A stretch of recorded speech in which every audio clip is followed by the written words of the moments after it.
Hey guys, it's TB here. Today I could not be more excited to be looking at a trilogy I only just played recently this year, and that is the Sly Cooper Collection for the PS3. Now, recently I just replayed my first introduction to the series, which was Sly Cooper Thieves in Time, which I think is an amazing game on its own, and you should definitely check it out if you haven't already. I first played it in 2015, which is quite a while ago, so I was a fair bit younger. And I remember really enjoying that game, and I really always wanted to play more of the Sly Cooper games, but I didn't know how, right? So yeah, after completing Thieves in Time for the second time this year, which was the first time I played it since 2015, and I had a blast playing it, I finally decided to check out the Sly trilogy for the first time. And let me just tell you, the Sly trilogy is an amazing collection. Probably the best collection of games I've played. They're really good, and I just enjoyed playing every single one. And yeah, and I didn't really stop, right? After I completed the first one, I went straight into the second. After the second, I probably took like a week break, and then I went into the third, and it's just been amazing. So, what did I think of each of these three games in the Sly collection? Well, I'm going to be walking you through story, gameplay, and then a review of what I think my final score for the game would be. If you ever heard of Sly Cooper, he's basically a thieving raccoon who goes around robbing other anthropomorphic animal people in his world, and it's really cool. It's done in a comic book style fashion with the comic book style outlines, and it looks really nice. And I think it's a really unique idea. It's just a shame to see that PlayStation isn't really doing this mascot that much justice, and there is no signs of a Sly 5 in sight. So yeah, unfortunately the state of the current franchise is uncertain. But anyway, that's not the focus of this video. So today, let's start off by looking at Sly Cooper, the Thievius Raccoonus. Starting from when Sly was a young kid, his parents were both killed by the Fiendish Five, who then took pages out of the Thievius Raccoonus. The members of the Fiendish Five then separated and went off to different corners of the globe. It is now up to Sly, who has now grown up a bit, along with his friends Murray, a hippo, and Bentley, the turtle, to go and retrieve these pages from the Thievius Raccoonus and help restore justice to his family. Of course, this is the first game that has the iconic movement, that being X to jump, circle to climb, or interact with a whole bunch of things, or perhaps go across a narrow ledge, or go underneath tables, stuff like that. So jumping and press the circle button is just such an iconic line from Bentley. So, the movement is excellent, and it's a one-hit kill and one-hit death, unlike the other games where later in the second and third game they introduced health systems.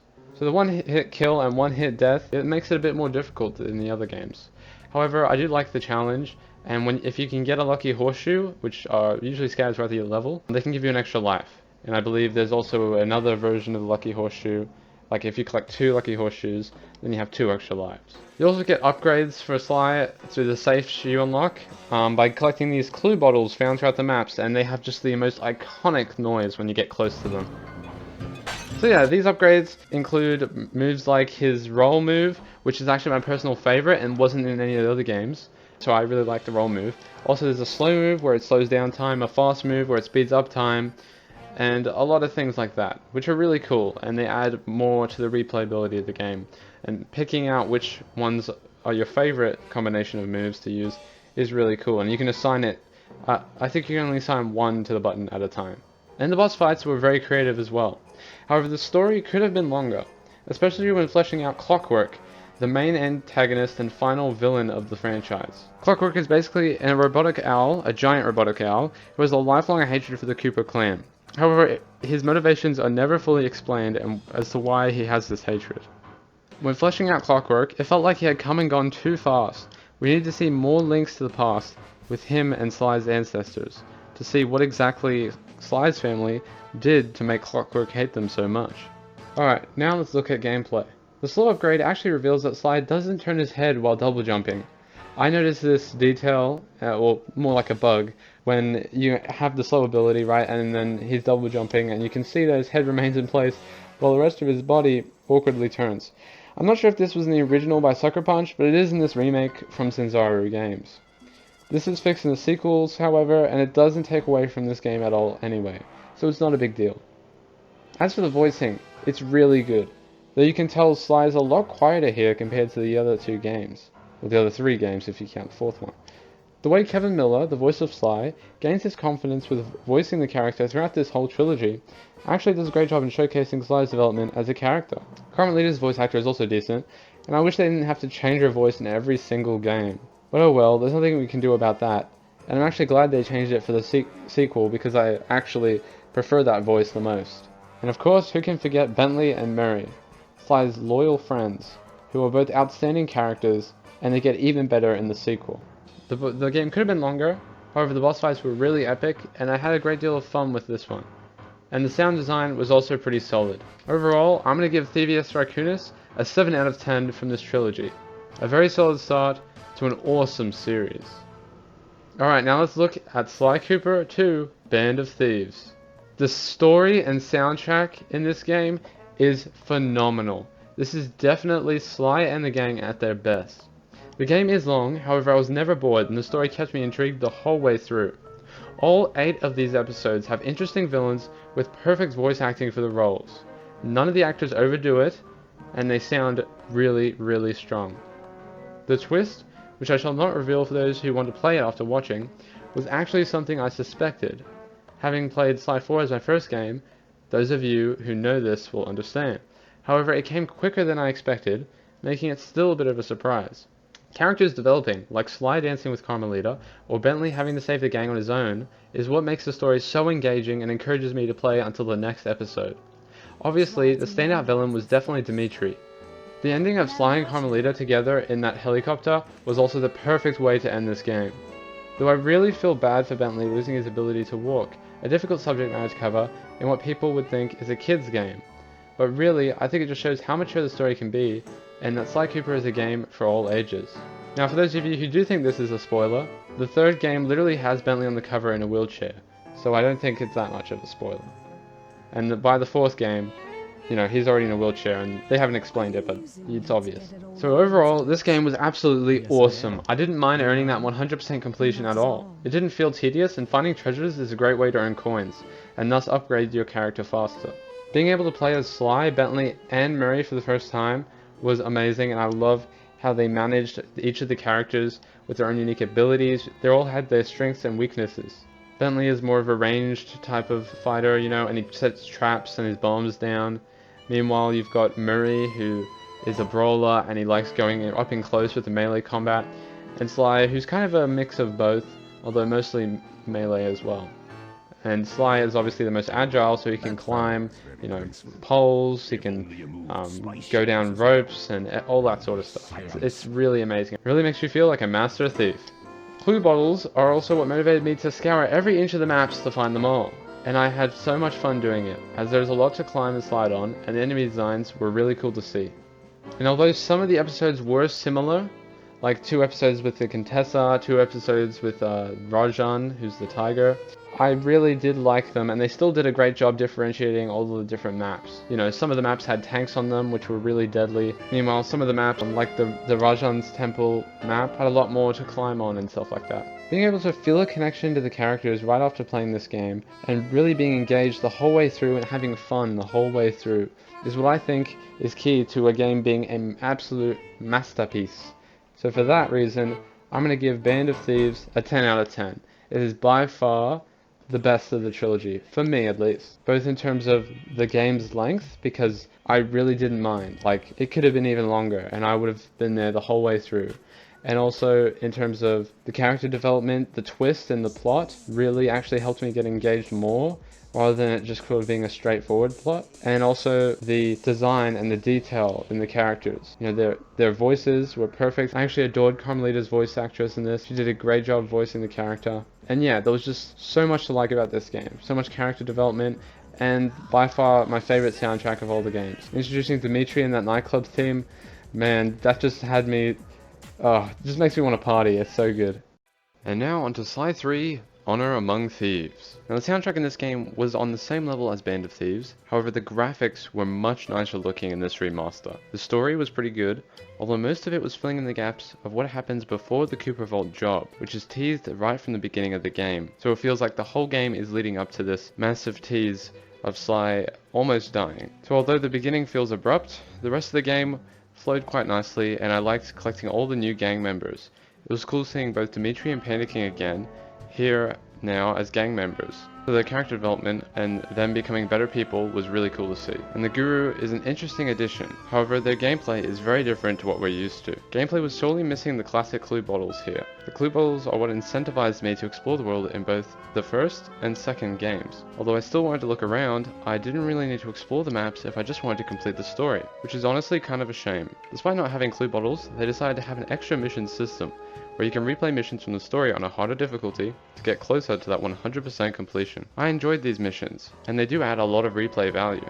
However, I still miss those clue bottles and their iconic sound as you get near them. Another downside is that they also removed the time trials from Sly 2, which would be timed to pick up and take artifacts back to the gang's hideout without taking any damage. Treasure can now only be obtained from pickpocketing. The absence of both clue bottles and those treasure time trials severely impacts the upgrade system, as it takes you so much longer to collect coins. The only way to earn coins for upgrades now is simply by defeating or pickpocketing enemies, and breaking stuff like crates. Due to this, Sly 3 is the only game in the trilogy where I wasn't able to fully upgrade my characters, and I didn't really feel like I needed to. It would simply take too much time to earn them, and the maps didn't have any clue bottles which allowed me to explore them better. Fortunately, both bottles and treasures returned in Thieves in Time. That's a subject matter for another video.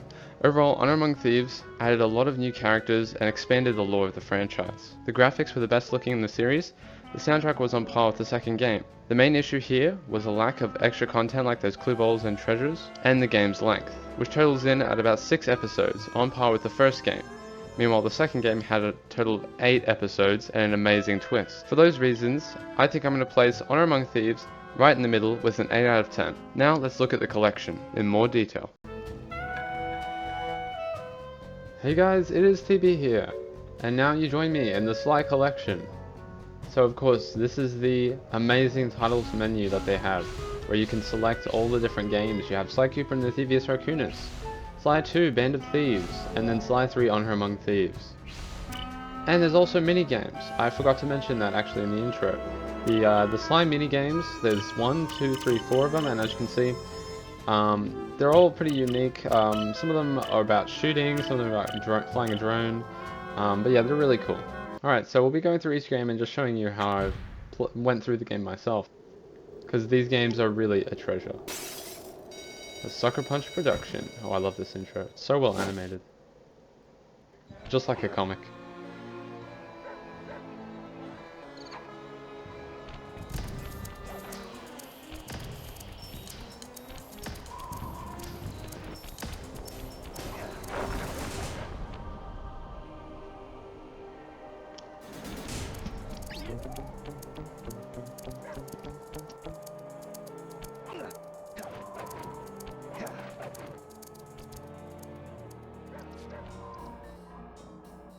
Well, and here you have it, folks. The Thievius Raccoonus, the first game in the series. So I'm just gonna resume my game.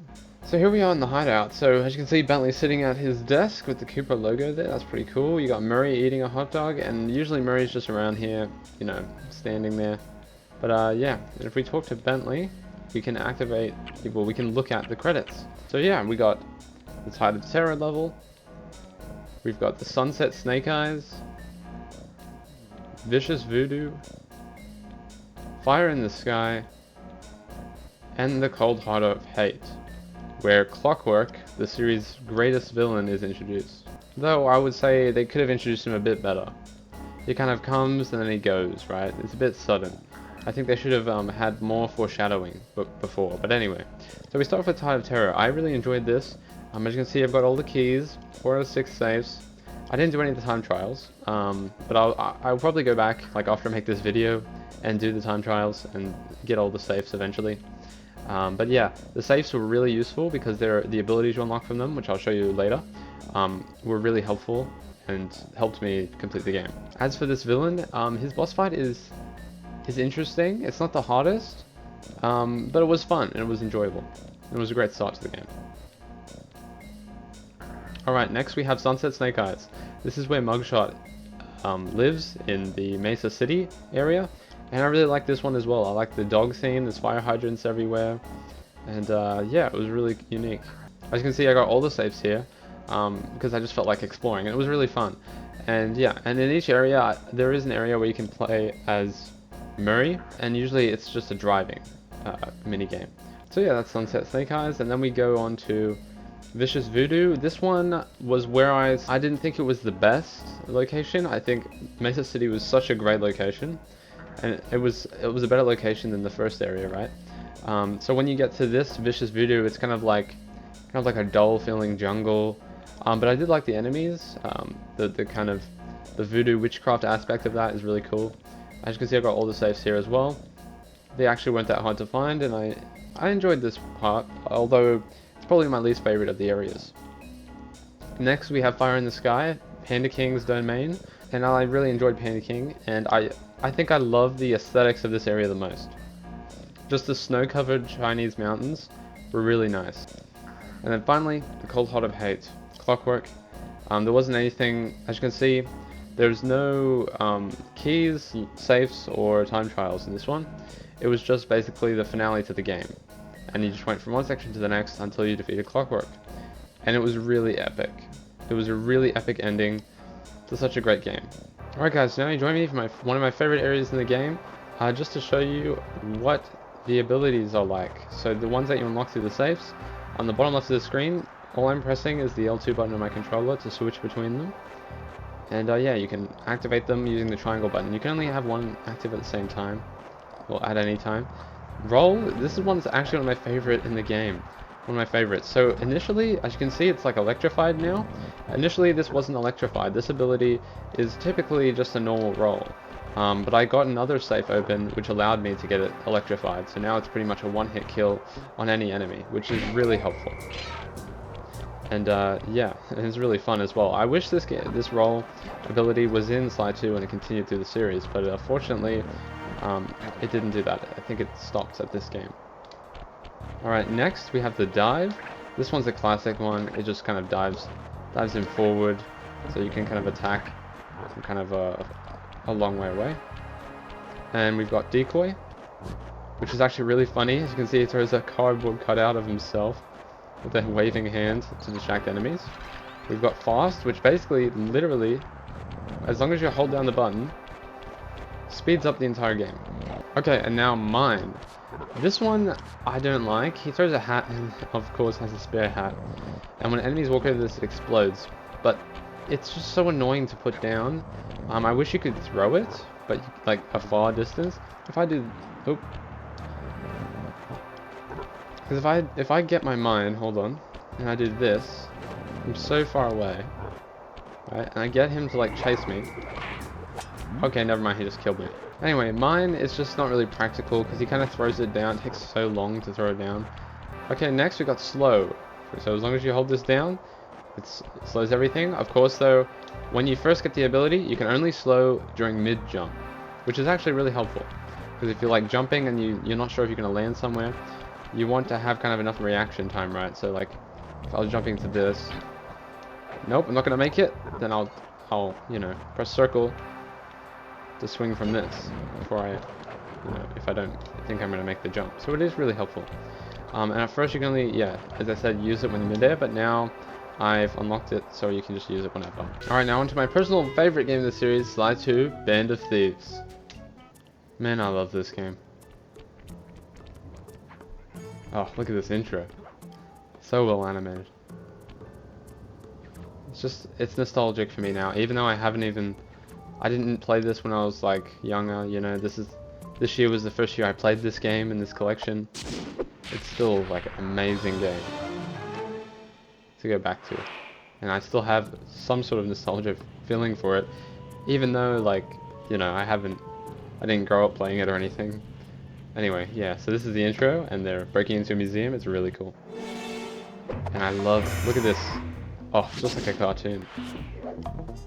Love it. So yeah, I've got 100% in this game. This is the only game I've 100% completed because it was amazing. Like, playing through this game is an experience that I think everyone who's interested in platforming video games, if you're interested in platforming video games, you should play this. Basically, is what I'm saying. This was such a good game. This is by far the best in the trilogy. I didn't mind the ending. I think the ending was really good. Even though it's not a kind of happy ending like Sly 3, it was still an ending where Sly ended up okay, although his friends not so much. So yeah, you can watch a movie. I'm guessing this is all the cutscenes. Yes, it is. And you can go through all the cutscenes and watch them. Really good, really good. I love this game. Alright, so episode 1, this is where we're introduced to Dimitri, the Black Chateau. I loved this. The music, the Paris Rooftops music that plays in the level is amazing. It's phenomenal. It's one of my favorite. It's basically the Sly Cooper theme at this point. It's one of my favorite tracks in the entire game. The entire series, sorry. The same with the Dimitri theme. It's probably my second favorite in the entire series. Episode 2, a starry-eyed encounter. Really nice. Sly gets his dance with Carmelita in this one. And yeah, really, really good. It was a strong second episode. Next, episode 3, The Predator Awakes. This was the first episode where they had the same villain carryover from a previous episode. However, something happens during this episode, I don't want to spoil anything, that really shakes up the whole game and really makes it worth it. So this one was really fun. Here's episode 4, and really good. And yeah, this was the only episode where I had to go back, like I had to backtrack after I had 100% completed the main story, just to 100% this episode, because the layout of this prison is really a bit complicated, so it's kind of hard to find all the bottles, but I got there in the end. And episode 5, here it is, A Tangled Web, so there's more of the same character, Contessa, sort of like how we had the 2 with, is his name Rajan? I think his name's Rajan. I'm sorry, I gotta look this up. Yeah, so Rajan is episode 2 and 3's villain, and Contessa is 4 and 5's villain. Episode 6, you have He Who Tames the Iron Horse. This one I really loved, because as I said, I love mountains, right? So I like the snowy mountains in this one as well. Kind of like the first one with Panda King. And yeah, this one was really good. The Iron Horse is basically referring to trains. And yeah, and Jean Bison is a bison, and he's the main villain. So yeah, and after episode 6, you've got kind of Jean Bison again in this one, as well as this evil parrot guy. And then the final episode was Arpeggio's Airship.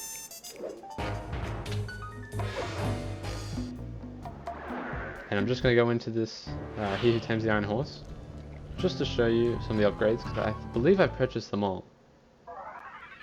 Never mind, I still have 3 left. But anyway, they weren't part of the 100% completion, obviously, so yeah. I love the music of this area as well. But I probably love the Dimitri's area the most out of all of them, but this is probably like a runner-up. Carmelita also patrols some of these areas over there. She's another main character. But yeah, these games are phenomenal, and I think you should really check them out. Let me just go through some of the upgrades in the gadget grid that I've got. I haven't got all of them, but anyway. My favorites were Smoke Bomb and a Voltage Attack. I really enjoyed that, because once you charge up your cane with a Voltage Attack, it's just one-hit enemy kill, which is really helpful. The Alarm Clock was also really useful. I eventually replaced it and started using the Music Box instead. The Music Box is basically the alarm clock, right? It makes noise, the enemies go near it, but this one puts them to sleep. So, and then when they're asleep, you can take them down, so that's really helpful. And then L2, sorry, I put for Lightning Spin. Spin to create an intense electric field, right? And this is like basically a one-hit kill. It's the same as the Voltage Attack, except better because you're moving like faster, right, when you do it, so you're less likely to get hit. Go around over here. I'm just going to take this guy out. And boom, and just like that he's gone. But yeah, when you first start the game, you can do stealth takedowns, but they do make noise. When you add in the bottles, the treasures, it really makes you want to explore every bit of the level, right? And I think that was just what was lacking from Sly 3. As well as the length of this game was really long as well, with all 8 episodes, in comparison to the previous game, which only had 5. And what was that square? I pressed it. Oh, what's this? I've never actually seen this. This game just keeps surprising me. Le Museum. Rare Stamps of the World. Opens tomorrow. What is this? It's a stamp. It's gotta go steal it. Wow, this is such a cool cutscene. It's funny, it was just like a random button prompt. Press square on the main menu. I've never actually seen this.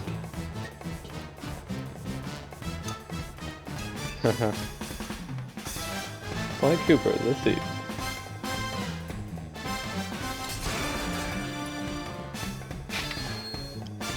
Got the stamp. Reflecting. Oh yeah, reflects the laser. Okay. Huh, that's cool. Into the Cooper logo.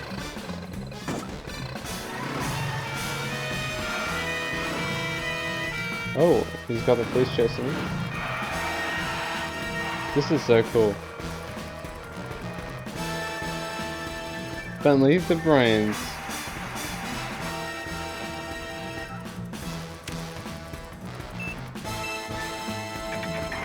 Oh, raising the bridge.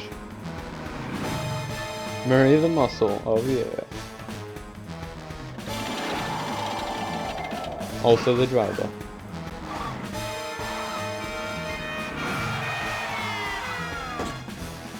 Haha. Inspector Carmelita Fox, the law. She just missed him. Whoosh. Oh, that's so cool.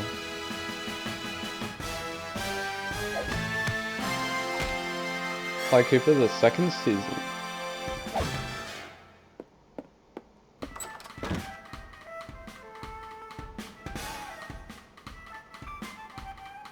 Haha. Better luck next time. Ha. That's funny. He used the stamp. She's definitely angry. Oh my gosh, that was the first time I saw that. That is awesome. Alright, let's go check Honor Among Thieves.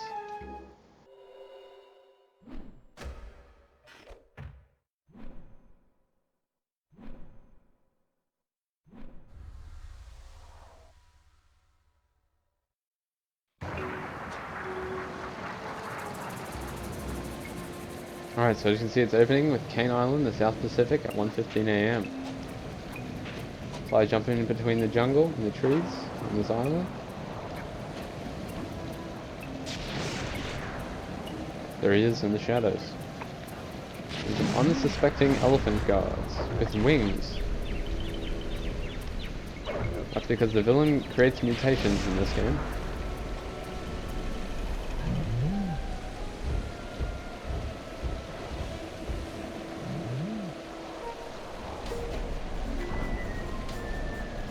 Like it was the thief, although the thief is covered by his tail.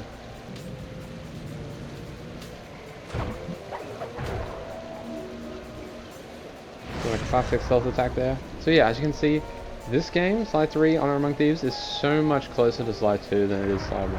Like, Sly 3 is literally a direct continuation, which I like about it. Because, honestly, I wanted more after Sly 2 anyway, so Sly 3 really filled that itch that I needed. So yeah, I've only got 62% on this game, and I'll let you know shortly. Although I do like this on the main menu, having all the different characters at the top.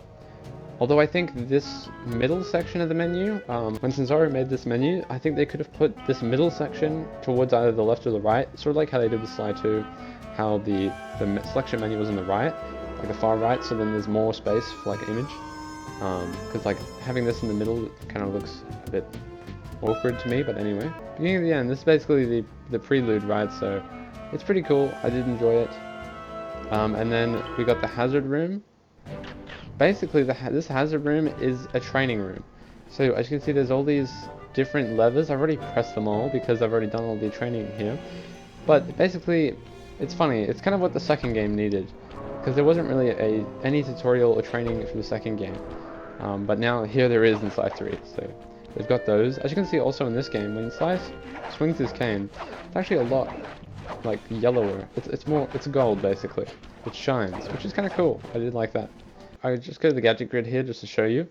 So I did like this gadget grid. It looks literally the exact same as Sly 2's gadget grid. However, the Venice disguise, the photographer disguise, and the pirate disguise are all here from each of the chapters that you use. Now, while I do like the inclusion of these, I don't think they needed to be on the gadget grid, seeing as you only use them for a couple missions. But they do help you get away from enemies sometimes, so I guess they're kind of helpful. And we've got Silent Obliteration here again. You've got the classic Paraglide, the Smoke Bomb, and Knockout Dive, Shadow Power, Rocket Boots. Rocket Boots I think are new in this one, and the Combat Dodge. I actually just like the Rocket Boots because they help you get around faster. And as you can see, there's upgrades I haven't purchased yet. I should probably get to this. So jobs and challenges. If you go here, this is basically what replaced the bottles and the treasures. So they wanted you to spend more time replaying the levels. For example, the Canal Chase in expert mode. They wanted you to replay the levels to get the percentage completion. And I think the upgrades as well count to it this time. While these upgrades are good, I think they should still have the bottles included in the games, rather than just having these challenges. And the treasures, I think, should also come back. And there's also a gallery that you unlock after you complete each of these, with some concept arts. And yeah, and this game starts with a cliffhanger, and then you don't get this cliffhanger satisfied, so the cliffhanger is the beginning of the end, right? And then you don't get the cliffhanger satisfied until 1, 2, 3, 4, 5, 6 chapters later at the very end of the game. So yeah, so Sly 2 was actually closer in length to Sly 1, but yeah, I just like Sly 2 the most because it had the longest length, it had all those bottles and those treasures, and it was really just a phenomenal game. And this game was also really good, it was really strong. And I really loved playing as Carmelita in this game. This is the first game you can play as Carmelita in, and I really had a great time. So I did like that step forward. And then of course in Sly 4, she joins the game. So yeah, Sanzaru Games did a great job putting this collection together, and I think if you're a fan of any platforming series, you should try this one. That's all from me, guys. Thank you so much for watching this video. If you liked it, please give it a like. Comment down below if you want to see more Sly related stuff or something else. And yeah, thanks so much for watching. Peace out.